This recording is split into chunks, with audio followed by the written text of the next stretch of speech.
Welcome into the PFF podcast. Steve Palazzolo back here with Sam Monson. It is our mailbag edition. Sam, how you doing today? Doing good. How's it going, Steve? I'm wonderful. We're going to mix it up a little bit today, Sam. We got a very special guest. Very special guest, Sam. How many times? How special? Very. Very. We're experimenting with having a few guests on here for you guys, so let us know what you think. We have Hall of Fame defensive lineman Warren Sapp. I sat down with him for a few minutes to just discuss a little bit about his career, his favorite defensive lineman, of course, the great Aaron Donald and what he thinks of him. So we hope you enjoy it. Before we dive into the mailbag, let's hear from Warren Sapp and everything that we need to know about defensive tackles and three techniques. Here's Warren. All right, I am here with Warren Sapp, Hall of Famer. Yeah, we decided to have some very special guests on the show to talk some NFL football. Warren, how you doing today? I'm doing great. And yourself, my man? I'm doing great. We appreciate you coming on. We just wanted to, fire some questions your way about the NFL and its current state, and of course your playing days and how they all compare. But PFF favorite right now is Aaron Donald, the defensive tackle for the Los Angeles Rams. I don't know if he reminds you of yourself a little bit, but definitely wanted to get your thoughts on Aaron Donald's game because he just always seems to show well in our grading system, a very disruptive interior defensive lineman. Y'all just not getting to be on Aaron Donald's side? Where y'all been? No, we've been on the bandwagon. We've been since his I've been on Aaron season. Donald since I first saw him at Pitt. I mean, the kid could play the game. I just don't like him swimming, but it works for him, and he's very effective with it, so he goes to work. I love it. Yeah, what did you see? Gerald McCoy, Fletcher Cox, Jarrell Casey,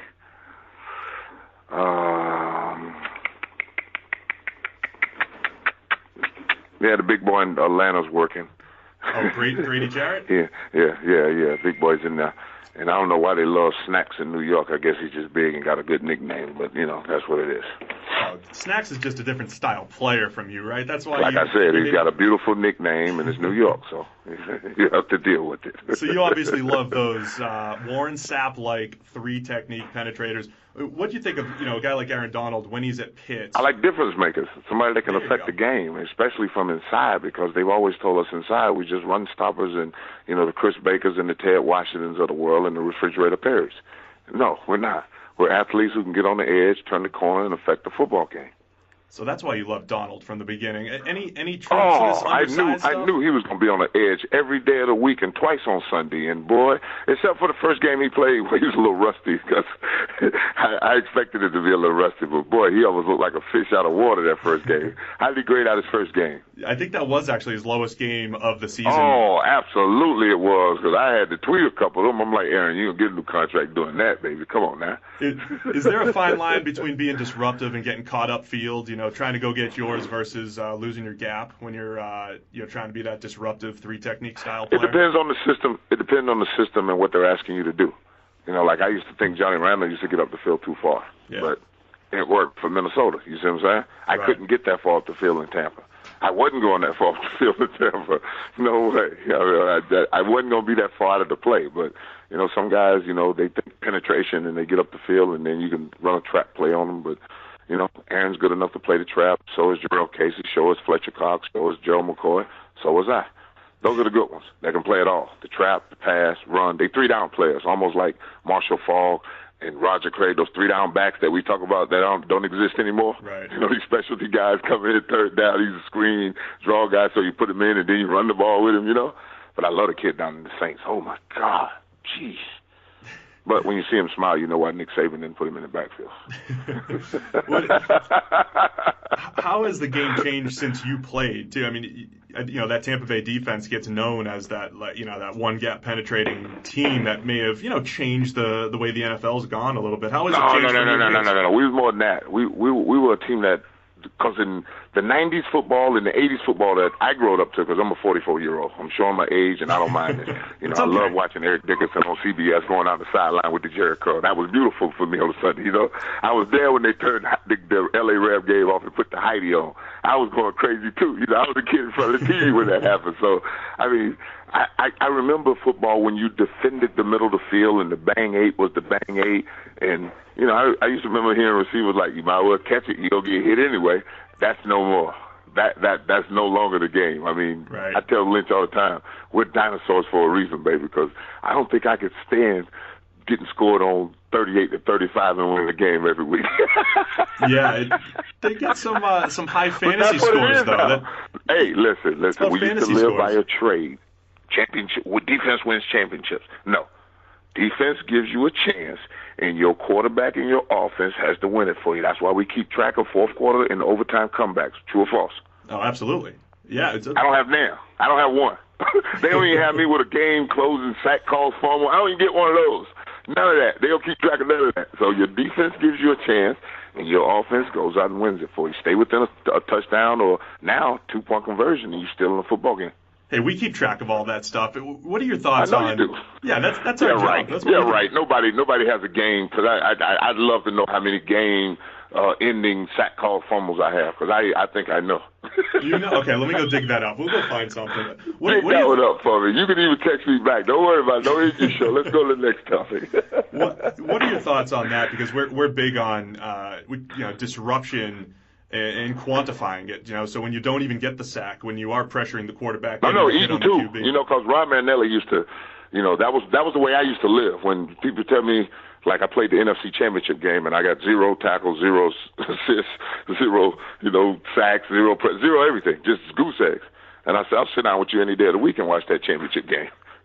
So you and you tell me of those zeros I'm putting up down on that field, So you wanted PFF to be around back in the day, so we could quantify that No. performance. Well, it would have helped define a defensive tackle a lot better for America other than sacks because, you can't have but, what did I have, 4 10-sack seasons and a couple 9 and a 8 or something like that. But, I mean, after you fall off of the 15 and 12 sacks, people I thought you were going to break the sack rate. Hey, getting a lot of one-on-ones. Yeah, they started. You know what I want y'all to do? Go back and do one game for me. I want y'all to do the San Francisco 49ers game. It's August 31st, 1997. Okay. Do my little PCF, PFF, whatever y'all do, the stats and eat up all that. I like to see what that game grades out because Marinelli graded me out at a 1 out of 2.1 or something like that. All right, we can do that. That's the greatest grade I've ever seen in a football game. So week 1, 1997. All right, we'll go. August 31st, 1997. They had a Sports Illustrated cover or something. I think Night or Nightmare or something like that after it. All right, we'll dig up the tape. I think we could do that. I'll send you a grade. That's what I said when they, because people come at me all the time with Sue and McCoy and all these kids, and I'm like, I would love for them to go back and just look at it and just go through it and tell me what mine was, because it's right there in front of you, and if you're applying the same rules, it should still apply, right? So we actually have a couple of your seasons graded because we did go all the way back to 2006 and 7. So that was when you were with Oakland. And so how did your career change in Oakland? What did I do? What did I do in those were 2 good years because I had 10 sacks in 06 and 07, which would be 08, the last one. They actually was talking about me going to Pro Bowl because I had like 50 tackles because I got pissed. I just wanted to tackle everything. I mean, they wouldn't throw the ball because we wasn't that good at, stopping the run. So they started running the ball. So I had to make more tackles than I ever wanted to make in my life. So I think I had like 50 at the end of that year. I don't mind those 2 either. But that's also as a 33 and a 34-year-old. Jesus Christ. I don't get my prime days? Well, we got to go back there. We have to continue to go back. That's all I'm asking. Because what did I grade out then? Pretty bad? No, it was good. 2006 was really good. You took a step back in 07, but like you said, you were 35 years old. Yeah, I had some tackles, though, but I didn't have no sacks. I had 10 sacks in that year and then came back and then had 2, I think. No, we're going to go get that August 31st, 1997 game. Yeah, get that one, because that's the one game I know I was wrecking. We will totally redeem you with that game. How did things change in Oakland as far as your responsibilities and what you were asked to do? Was that a complete change for you? Oh, I had to buy into a whole new system. It was Rob Ryan and the New England Patriot 3-4, stretch and YY and all of the different stuff. Hey, it wasn't my team. They put me on it. Charles Woodson was leading the defense in the locker room. I was going to do my part up front. I bought in. I played their defense until week 3 of the second year when they were pulling me off on 3rd down, and I was like, that's it. I'm not fighting the double team on 1st and 2nd down for you to come run some exotic blitz on 3rd down. That's not how this works. So I'm sitting in my locker about to go crazy, and Derek Gibson, the old Florida State Seminole, saved me. He looked at me and said, "What's the matter?" I said, "Man, I'm going crazy, man. I'm here to rush the passer, dog. I just had Ben Hamilton and that other guard that's in Denver. Neither one of them could block me in a month of Sundays." He's like, "Go tell Mr. Davis." I'm like, "What?" He's like, "You want something changed around here, you go tell Mr. Davis." I'm like, "What? I don't go see the decoy?" He's like, No. Go tell Mr. Davis and you'll be fine. It'll be changed." Really? So I on Mr. Davis's grave, I love Grade Out Davis. I walked right up to him. I say, "Did you bring me here to drop the quarterback? Because the last time I checked, in the first 3 plays, the quarterback must go down, and he must go down hard." He looked up at me and said, "What can I do for you, big man?" I say, "I need a 4-man rush." I said, "I had a 4-man rush in Tampa, and we played 2 and sky and all kind of bull junk coverage behind. I said, we playing man-to-man. I said, I got cornerbacks that can cover man-to-man now. I said, that's going to give me an extra second. I said, you give me this defense, I guarantee you the quarterback go down dropping." Man, Rob Ryan was cussing me out that that Wednesday morning. "I can't believe a player ever went over a coordinator's head to the owner to get a defense changed." Derek Burgess in the front of the room. Burgess laid back and said, "That you, big homie?" I said, "Yep, that's me." Just go right to Al Davis. That's listen, I joke with you not. We go to Houston. We go to Tennessee. At McNair's there, God bless his soul. Had me 3 sacks, sack called for him. We'll pick it up in the end zone for the touchdown. We win. I think we go on like a 2-game winning streak, get everything. Then I tear my shoulder up in Washington, and we go on a 6-game losing streak. Oh, man. Oh, we was going to the playoffs that year. We was going. I had some people behind me that could cover, and they gave me the front 4, and it was me, Tommy Kelly, I had Derek Burgess, and I was teaching Chris Clemens how to rush on 3rd down, which you can see Chris Clemens turned out to be a pretty good player. So I had to just show him. I had to just teach him, "Hey, man, learn to play off the people around you. You're not the big dog, so eat off the hog." I like it. So we had the number 3 defense and the number 1 pass dog, but we only won 2 games. Holy smokes, the next year. Oh, my God. There aren't as many defenses trying to do that, running the old Belichick system anymore, right? You can't, unless it's Belichick and everybody's going to buy in, because now only thing kids believe in likes, views, and followers. There you go. If you ain't liking, viewing, or following what I'm doing, then you hating. Nobody's retweeting perfect 2-gap technique. I know that. Oh, no. No one wants to. Hey, man, I tell people this all the time. Richard Seymour was a Hall of Fame defensive lineman, and he sacrificed the Hall of Fame for them championships he's got. Yeah, absolutely. It's a great way of putting it. No doubt about it. No doubt about it. Richard Seymour from the University of Georgia, that Georgia Bulldog there, was a Hall of Fame defensive lineman at a 5 or 3, wherever he wanted to play. That boy was a killer. And he sacrificed it to play in that defense and win those championships. Love it. I want to wrap it up real quick. Any other defensive linemen around the league? I know you mentioned a bunch earlier that you just, you got your eyes peeled on those guys every Sunday. Those are the guys you're watching. Either remind you of you or just, they're the most disruptive guys in the league. Hey, listen, man. I did the Walter People special. I made it up as I went because I was never a defensive lineman. I was a 232-pound outside linebacker, tight end, punter when I left high school. I had no idea what it was to chase the quarterback until I got to the University of Miami, and they showed me those tapes of Russell Allen, Cortez, and all those boys. I had no clue. So now when I look at it, I be like, hey, man, when I talk to Gerald, I'm like, listen, you can watch all the tape you want, but it has to be your own thing. That's what I tell every kid that comes my way. Clint McDonald, any of them that I work with, Joe Johnson, any of them I work with, I tell them, listen, it has to be your own thing because you're the one that's got to get out of it. Yeah, I love it. Punter, so love too, it. Huh? Love it, live it. Hit the wife with a quick rip move. Don't hit her with the club, but, rip move, make sure, buy her. She going to look at you like you're crazy, but then tell her, say, baby, this is how we eating good around here.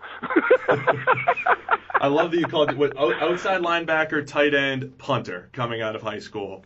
Turned into man. I'm gonna send you a picture when I get out. I'm gonna send you a picture and let you enjoy yourself. Y'all just laugh at it. Don't laugh too hard, but just laugh because that was me at homecoming court.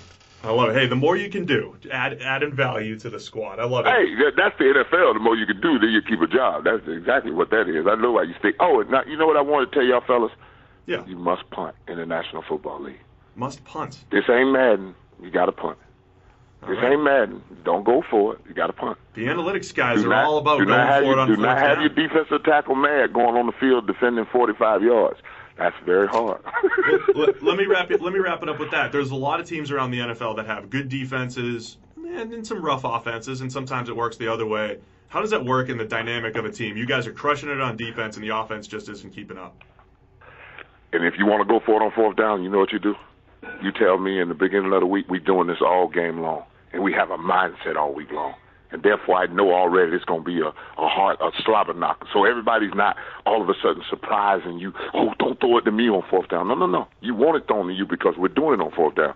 So you take the good with the bad, but you also have to add something else to your game. And when we was playing those great defenses, we were never scoring touchdowns. And we realized that when Gruden got to us. He was like, y'all want to be great and legendary? Then score touchdowns. I need 9 of them. And we scored 9 that season and brought home a championship. You have to push yourself to the rare limits of every great defense you've ever watched. And that goes all the way back to before any of these kids were living, because they had trouble remembering who I was. That's a great note. It's been 9 years. It's been 9 years, man.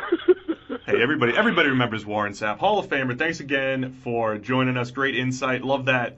Little picture of the mental game behind the scenes, what you guys need to expect on a Sunday to succeed. Thanks again, Warren, for joining us today. No problem, baby. Thanks again to Warren Sapp for joining us today. Again, a lot of fun being able to mix it up and get some special guests on here. If you guys have any, how about some guest requests? Do you want to just take guest requests and we'll see if we could pull them off? Only if they come along with contact details for said guests. We're working from a limited Rolodex here. Let's not overreach ourselves. Limited Rolodex. We can make it happen. Just give us a request. Who do you want? Who do you want to hear? Podcasts at profootballfocus.com. And then more specifically, who do you want to hear interview them? Is it Sam, myself, or Mike Renner? Who's the proper interview for each guy? You might have been better for Sapp. I don't know. And why? We need reasons. We do need reasons. All right, let's dive into today's mail. All right, hi guys. First of all, why would you need to claim Greenland via a guy from the U.S., was it Michigan, when in the same show you have a guy from Denmark writing you? As Wikipedia states, Greenland is an autonomous constituent country within the Kingdom of Denmark. Anyways, on to a question. So that's a good point. It's good to know. It is a very good Greenland point. is Denmarkian. Yes, Greenland is owned by Denmark. I confused you. I know that PFF's main paying customers, that's NFL teams and colleges, are more interested in getting current stats quicker, faster, and better. But for us completionists, will you ever expand the PFF era backwards in time? Wouldn't it be great to see how the best players of years gone by stack up against today? For instance, when drawing the attached diagram, which you guys can't see, I had no idea how 3 of the bars should relate to each other. Those 3 bars were 1986 Jerry Rice, 1979 Steve Largent. I'm assuming this is Antonio Brown any year. And then is that John Ross, that little John Ross down there? So it's 3 bars of equal size, meaning they're all good. That's Rice, Largent, and Antonio Brown. In a teeny-weeny little box of John Ross, meaning I don't think he sees the field for the Bengals. Yeah, no, not a good year for John Ross. Certainly not when you stack him up against 3 of the best ever. And Jonas here, also from Sweden. How could you go? Yeah, also asked me to pronounce some Czech, which is for a completely different episode. But the question, Sam, that looks tough. It does look. It's tough for everybody. Are there even vowels in that?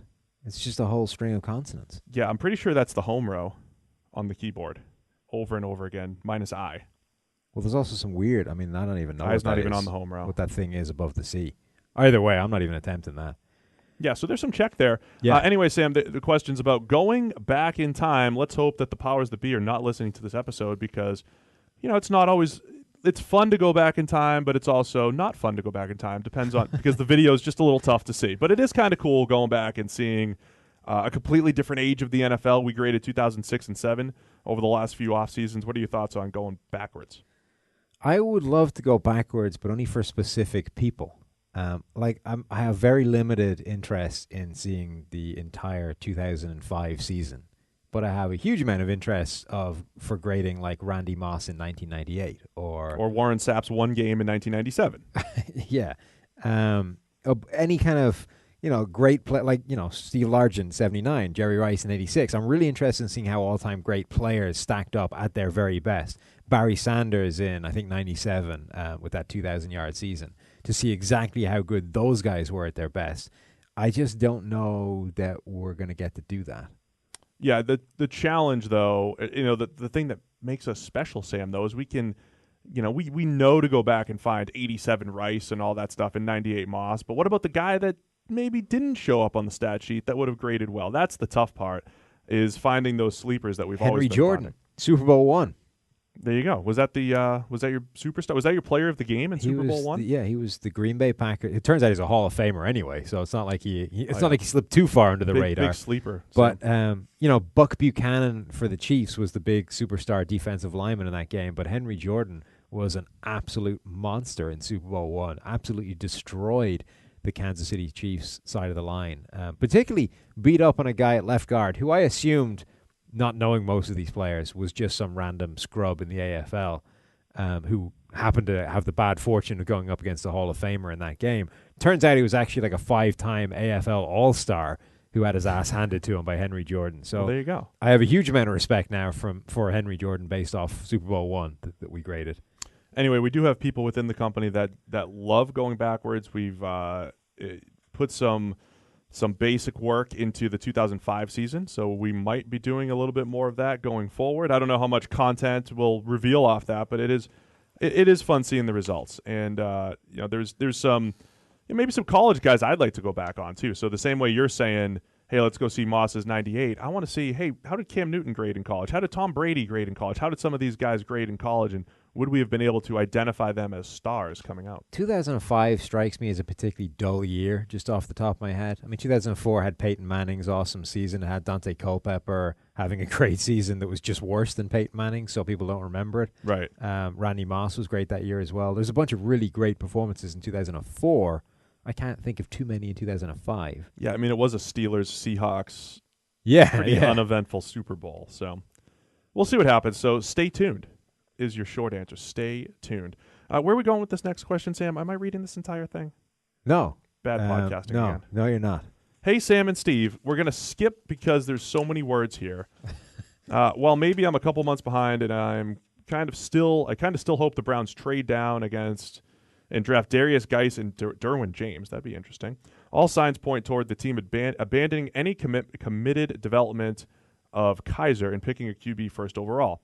A common narrative exists that certain QB prospects are better suited for exposure to dramatic weather conditions than others, i.e. the media's position that passing on Wentz was a more significant mistake than passing on, say, Watson. Sean, if you could both provide a partially data-driven insight into the reality of this socio-geographic narrative, and granted your respective positions, who is best suited to be the Browns QB of the future, I would really appreciate it. The question is particularly informed by the rumblings that the Browns are leaning towards drafting Rosen first overall. Okay, we didn't do the analytical dive into this. No. But first off, discussing Kaiser and drafting a quarterback, I think that's always been in the cards. I don't think there's not much that Kaiser could have shown this year, in my mind, that would have said, that's it, I'm not drafting another quarterback. Having two potentially really good quarterbacks is so extremely valuable that I think you're drafting a quarterback. That's what you're doing. And I don't care if Kaiser's unbelievable these next 4 weeks. You're drafting a quarterback. It's the best move with all that draft capital. You could figure out what to do with them later. That's my first take on it. Yeah, I know that's what you would do. I don't think that's what the Browns would have done if Kaiser had shown them what they would have wanted to see to stop them doing that. I think there's definitely something he could have shown them to prevent them drafting quarterback next year. He just hasn't. No, but here's my thing with it. I said the same thing about Geno Smith back in 2013 when the Jets took him. The Jets took him with their third selection, and it was second-round pick. If they had evaluated Geno as this franchise quarterback that they wanted to build around, they would have used, it was either picks, I think it was like 9 and 13 that they had that year. They took D. Milner and Sheldon Richardson. And then Geno Smith happened to be there at the top of the second round, and they're like, hey, here's a guy that was talked about in the first round. Let's take him. That's pretty good value. Why not? See what happens. That's what I feel like the whole process was for the Browns. Yeah.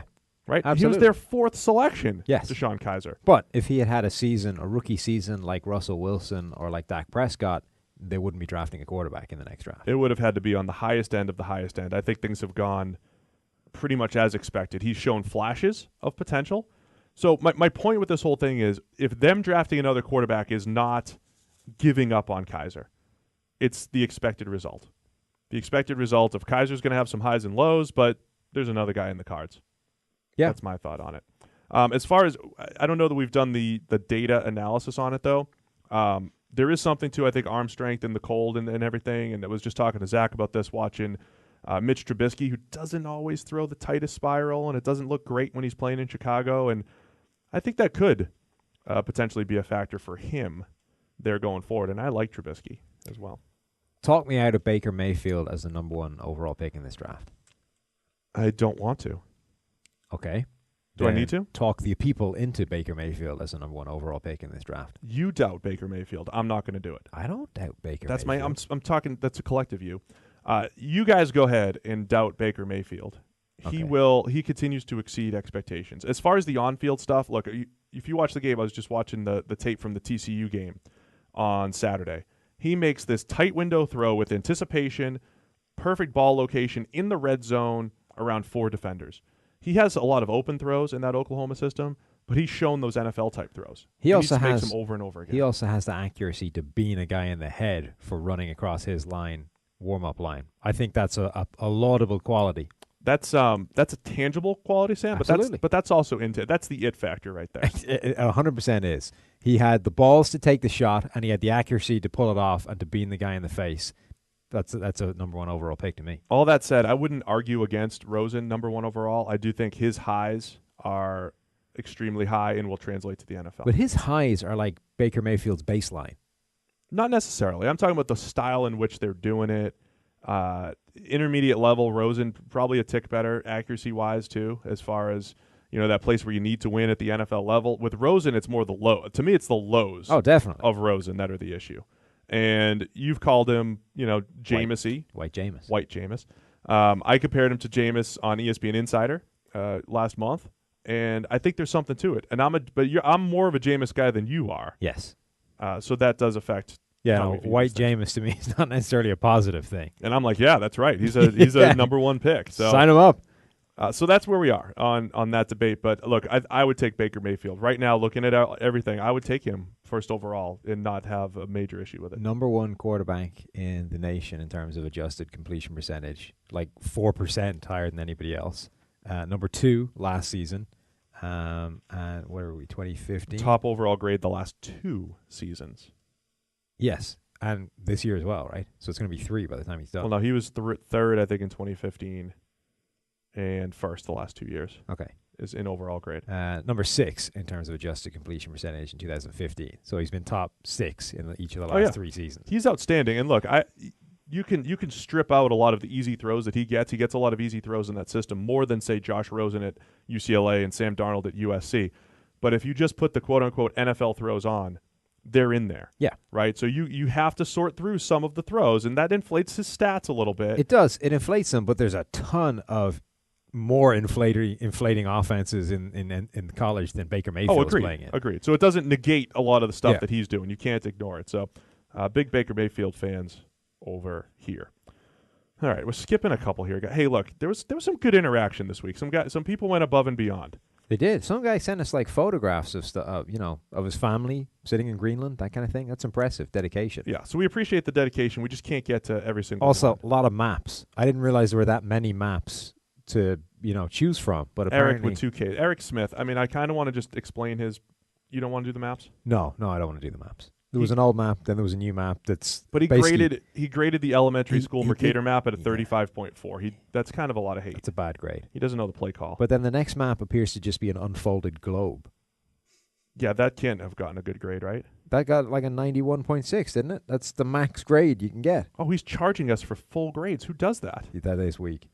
But that's not. I mean, that's. By the way, ProFootballFocus.com, PFF Edge, and Elite, you get $10 off with PFF10 promo code. PFF Edge is less, and he's trying to. Oh no, it's not. Never mind. He's trying to undercut us. He's trying to undercut us with his map guide. Well, we're not going to sell it. But that map is just an unfolded globe. Can that be a map if you just take a globe, slice it up, and then unfold it a bit? Do you believe that the Earth is flat? No. That might be what a flat Earth looks like. Well, that is what a flat Earth looks like if you unfold the globe. Then I'm going to say it's not a good replica. It's not what you well, yeah, exactly. That's a weak grade. Anyway, we're not talking about that one. Go check out PFF Edge and Elite on ProFootballFocus.com. Anyway, when I listen to podcasts, I enjoy insight and entertainment. Your podcast is both the most insightful and the most entertaining I listen to. Thank you.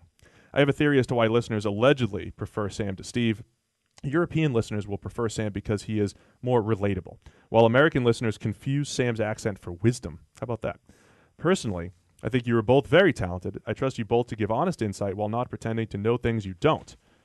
You could both carry a show on your own, but True. I would give a very slight 51-49 edge to Steve based on volume alone. Is that volume of my voice or the fact that I take up more space? Well, it could be any of them, really. It could be volume, it could be output, the number of podcasts you do. It could be the sound of your voice, which frankly is at a ridiculous decibel level. Or it could be sheer mass, the volume of air you take up in this room, which is significantly more than mine. It's all proportional. Anyway, it is because it says Sam is only on one podcast, which is harsh. You're on 2 to 3 every week. Yes. You're on 3. And that he knows of, and Steve is 6'10". So you are. First of all, Alden, Listen. Thank you for the kind words. Be sure to listen to all 4 podcasts every week because Sam is on 3 of them. So it is actually a very good question, and he asks it kind of out of order. According to the Jimmy Johnson value chart, the number 1 overall pick is worth more than the first 5 picks of the second round and every pick in the 7th. The 5 players that he picked, I believe, were the 5 highest rated players available on day 2. So he's asking us essentially, would you rather have, ready? From last year's draft, Dalvin Cook, Carl Lawson, Jordan Willis, Malik McDowell, and Jordan Lewis, or Myles Garrett? Would you rather have those 5 players or just Myles Garrett? And he goes on to say, as a Browns fan, can I really consider them to be analytically driven if they only seem to analytically drive compared to other teams? Thank you both very much for all that you do to make this world a more enjoyable place for football fans. Thank you, Alden.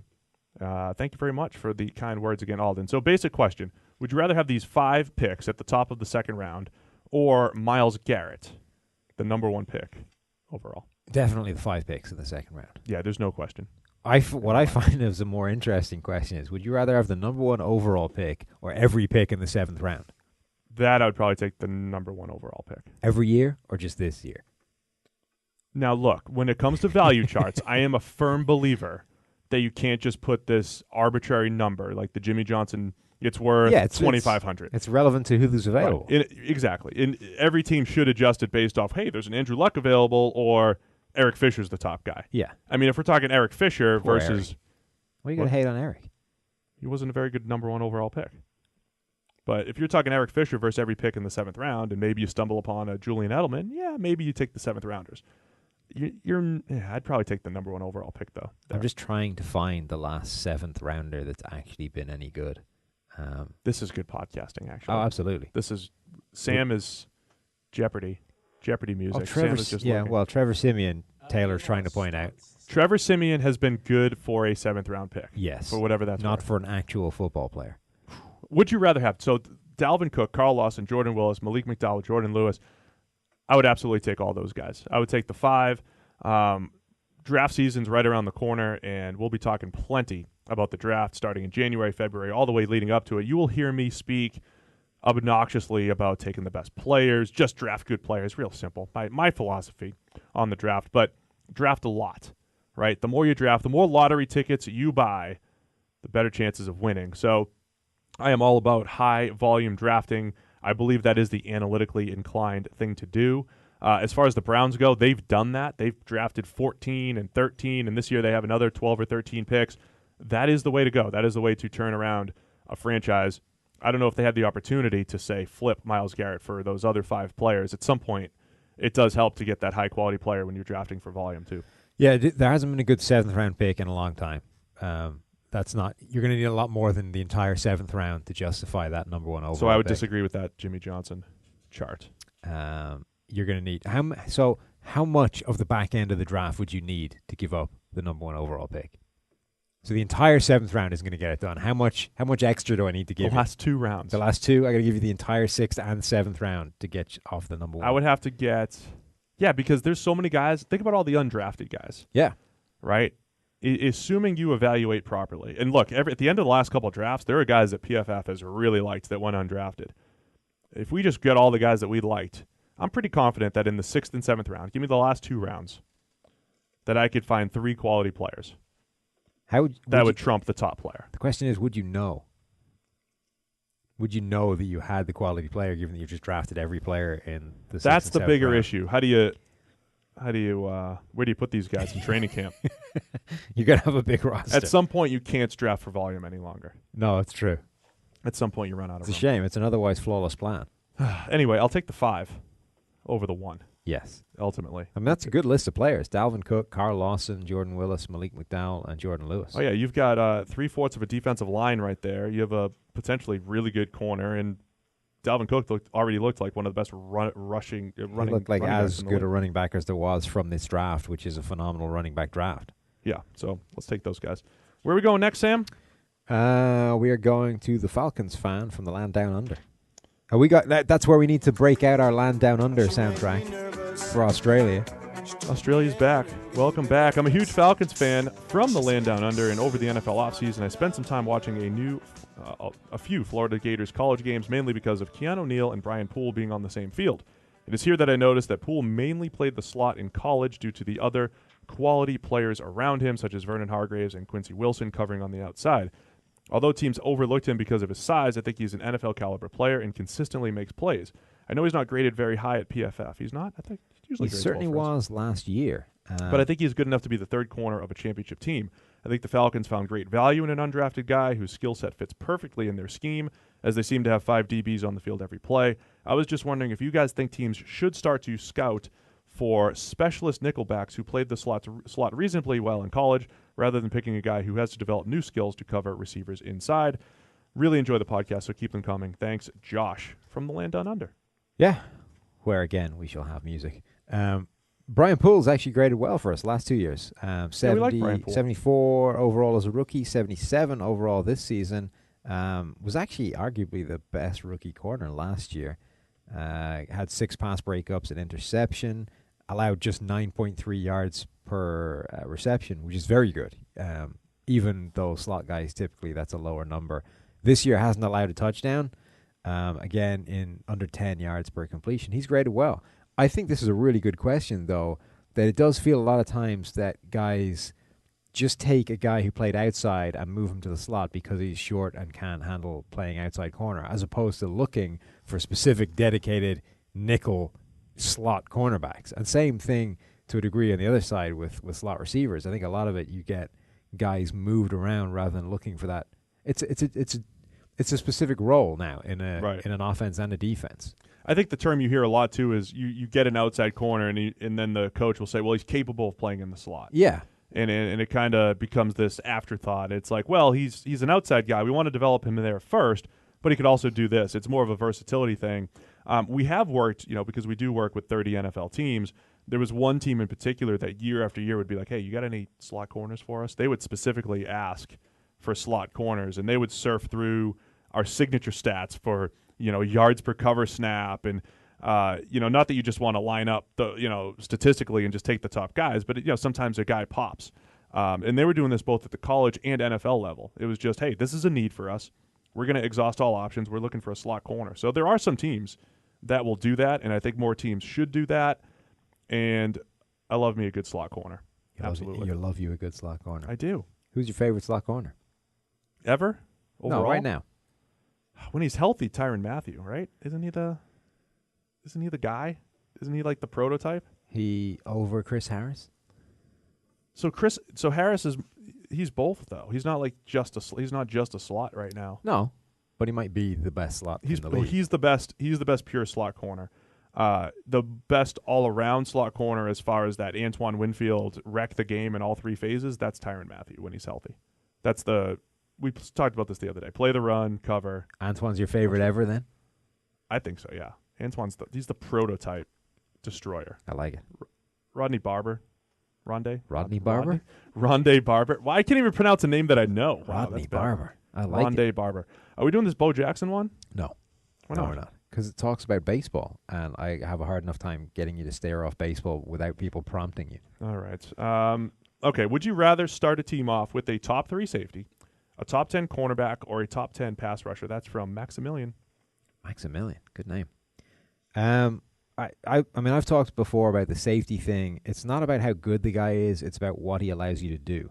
So Harrison Smith is arguably the best safety in the NFL, but I don't know that he's changing much schematically in your defense. Whereas Earl Thomas probably isn't. I don't think he's as good a safety as Harrison Smith is, but he is basically unique in terms of what he allows you to do schematically, which helps out the other players in the defense. So it depends on which top 3 safety you're getting? Yeah, I think it depends what the guy can do, what he allows you to do, and what scheme you run. Because if I run too high, I don't really care that I have a guy that has the range to go sideline to sideline from the deep middle, the way Earl Thomas is. Like, he doesn't have the same impact in a too high kind of scheme. I don't know. This one's tough only because safety in general is a less valuable position, I think, by name. I mean, that's what I was getting at with that, really. I get it. Other than the guy that can do unique schematic things for you. Correct. That's where I'm tempted. In today's NFL, if you have a guy that could legitimately hold his own against a Gronk or a Kelsey in man coverage, play the run in the box, play the deep safety role, and do all these different things, I think there's a ton of value there. Maybe Carl Joseph is, that guy that's, moving into that role, but he's not making a huge impact on that Oakland defense, right? Even though he could do those types of things. But where this gets interesting is that we've got to go down as far as the top 10 for corner and pass rusher. So it's a top 3 safety versus a top 10 corner or a top 10 pass rusher. I have an answer to you. No, let's hear your answer. I'm going cornerback. Okay. We discuss pass rushers quite a bit on this on the podcast here in PFF. I think there are just more top 10. There are more top 10 caliber. Of course, there's only 10. Top 10 caliber pass rushers around the NFL these days. Where the last couple of years, the number 30 pass rusher for us has been a guy like Chandler Jones, a guy who's, he's a good top pass rusher for your team, and I'd be comfortable having Chandler Jones rather than a top 10 guy if I knew I was getting a top 10 corner. I think the top 10 corner is just a great way to start the defense. What if your top 10 corner was a guy like Darius Slay? I mean, look, we're talking about one. Either way, you could. Hey, what about when J.J. Watt was on the field and the rest of his team was terrible? Like, you could do this with any player. But I'm just saying, when you start to get top 10, like, that's how deep you're getting into this. Is Darius Slay the guy making the biggest impact for your defense versus, say, an Everson Griffin? Ooh, another good debate. So I'm moving more from the difference between Slay and who's number 30. I don't know. That's probably a bigger difference. Versus, Everson Griffin and the 30th best pass rusher is probably pretty damn Currently, good. our 30th ranked cornerback is Nickel Roby-Coleman, but he's a slot, so let's discount Prince him. Amukamara. Or Logan Ryan. Yeah, so those guys are just like your classic number 2, and you could kind of pick those guys up. Amukamara, man, that guy. How about Logan Ryan makes this big cornerback money? Amukamara just, going from team to team always seems to be playing well and pretty consistent. You can find the Amukamaras. You can. I can't find a top 10 corner, a consistent top 10 corner. If you're going to tell me, I'm assuming I'm getting Casey Hayward, Jalen Ramsey, Marshawn Lattimore, Tre'Davious White, Desmond Trufant, one of those guys. All right, I can buy that. All right, top 10 corner. All right, we got one more question. Taylor, what was it again? Tag team? Yeah, any 2 guys. Were there any specific rules on this thing? 1 lineman. Okay. So we had a question. Who's it from? Somewhere on Twitter, I believe. The question was, you could take any 2 NFL players, Sam, turn them into a wrestling tag team. There was a rule that one of them had to be a lineman. I'm ready to just ignore that rule and let you go. I don't want that rule. Look, why do I have to? If I have to have one guy who's a lineman, that dictates the kind of tag team I've got to have. Why can't I have an old school Rockers kind of tag team where they're both athletic dynamos, high flyers? You want the high flyers? I want the high flyers. I want the high flying tag team. If I have to have one lineman, that ruins that. This is the old Nintendo hockey game, ice hockey. You get to pick your 5 guys. You get a skinny guy, a medium guy, or a fat guy. You get to pick whatever combination you want. And you're going with the skinny high flyers, it sounds like. I don't want the lineman. I have no use for a lineman in my tag team. Okay, so we're going to let the fans vote. You're going to pick a tag team, and then I will pick a tag team. Okay. And we'll let the fans decide who would win our tag team match. Okay. So you take your Rockers. My Rockers. And I'm going to go like Powers of Pain style, Demolition, Legion of Doom, because I'm taking J.J. Watt and Gronk. Okay. As a tag team. assuming both are healthy, though these guys are both fragile. Let's not Very kid true. ourselves here. We've got a healthy J.J. Watt and a healthy Gronk. Well, that's going to be your downfall right there. I'm calling him high voltage. One of them is going to come off the top rope and break his hip. No. The injury rating's fine. High voltage, Watt and Gronk. Stealing that from WCW Tag Team back in the 90s. Because of Watt. Did you get it? Yeah, no, I get it. It's very clever. Good. Well done. Nice. I am going to go with Julio Jones. Oh. It's got to be, look, if you're going to operate a Rockers-style tag team, He's big and athletic. you've got to have freakish athletes. So Julio Jones may be the most freakish athlete in the NFL today, at least in terms of smaller humans, not J.J. Watt-sized people. Right. And Jalen Ramsey. And Jalen Ramsey. Already, Wow. again, super athletic freak, and we've already seen him get into a tussle. That's true. So he's got some form. Yeah, we're gonna crush you guys. No, you're not. I think we are. Your people are big and goofy, and they're going to break their hips as soon as they have to come off the top rope. Big and good. I get the two best tight ends in the NFL. They're freak athletes. What do you mean the best two tight? You've only got one tight end, unless you're claiming What? J.J. Watt is the second best tight Watt's end in the NFL. Second best tight end in the NFL when No. healthy. Absolutely. That's All he does is outrageous. catch touchdowns. Yes. No, they're slow. They're not going to have the quickness to deal with Julio Jones What and do you Jalen mean Ramsey. they're slow? They're slow. Have you seen Gronk plot around these days? No. These guys at their peak. Are we getting them at their peak? Or it's No, got to you're be getting 'em today? right now. Which Maybe means I'll- actually you're getting a J.J. Watt on one of those rolling things with the knee. Well, I got Gronk. He's going to be well rested after suspension and that forearm shiver that he threw. Poor Tre'Davious White getting concussed. Yeah. Hey, that's a good question. I like it. All right, I want to hear your feedback. Podcasts at profootballfocus.com. Should we put a poll up for this too? Well, I also want to hear your teams. If you have a better team, send them in. Okay, yeah, let's hear your teams. Who would you put as an NFL tag team? I don't care about this rule that one of them has to be a lineman. Sam completely ignored it. It's ridiculous. How would you go? Rocker style or Legion of Doom style like I did? You know who would have been a good one as well? Byron Jones would have been a good one. Jumps right out of the building. Oh, he's got great athleticism. Just great athleticism. What about Cam? Cam? Cam would be good. Cam's a big freak athlete Yeah. that could hold his own. That's all I got. Okay. No lineman? No I'm not, offensive I'm not lineman that you interested. love? Well, okay. Who would be your, what would the natural disasters? What did they have? Earthquake and typhoon, the big giant fat guys. Who would your lineman be for them? Trent, so you got Dontari Poe. Dontari Poe is one of your. Poe and Trent Brown.